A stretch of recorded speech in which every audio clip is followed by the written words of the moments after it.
So I've seen this completely false quote floating around in various social media that says that you can't learn mental toughness.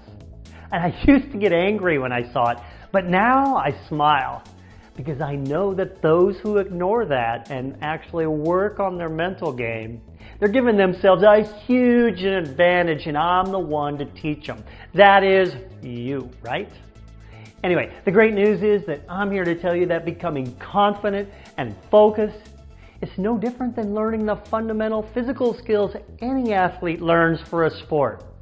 You just have to work a few mental drills, and over time, your mind strength will become automatic for you, just like any other skill. Also, just like any coach, there are many drills I could teach you to improve your game, but here are my top 5 that any athlete should work on if they want that competitive advantage.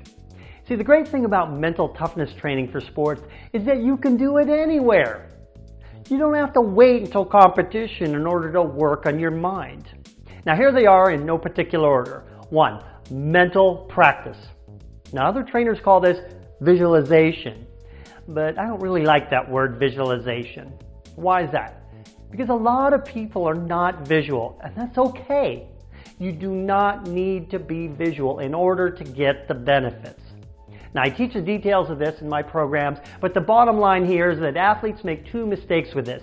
They don't do it enough, and they are too vague in general with what they want to achieve.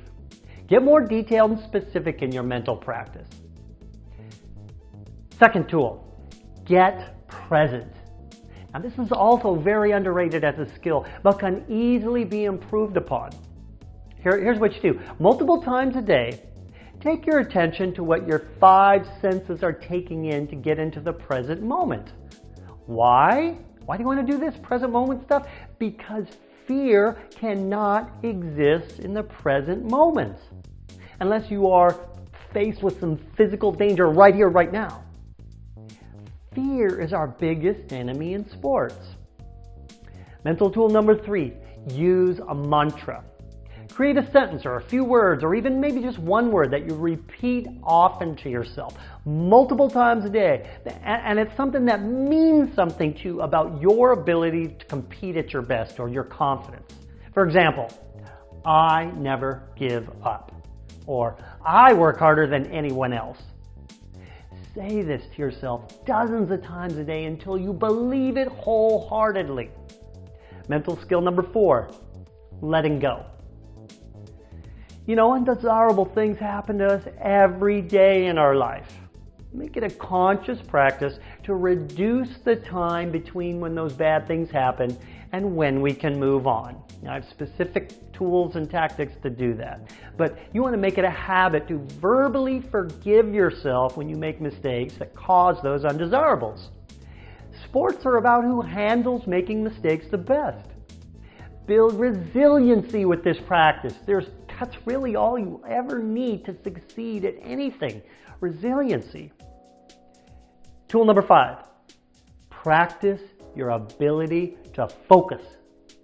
Multiple times a day, pick something to stare at and time yourself for how long you can focus on that thing without any other thoughts creeping in.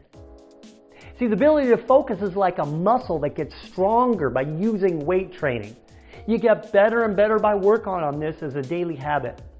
You know, most sports, you only need a very short time for intense focus, and you can strengthen this ability really easily with that simple drill I just gave you. There you have it. It's not so much about doing it right. I hear people ask me this all the time. You know, like you have to do with physical skill development. It's about having an intention and getting your reps in. Let's do this. I'm Craig Sigl, your mental toughness trainer, and you can learn mental toughness.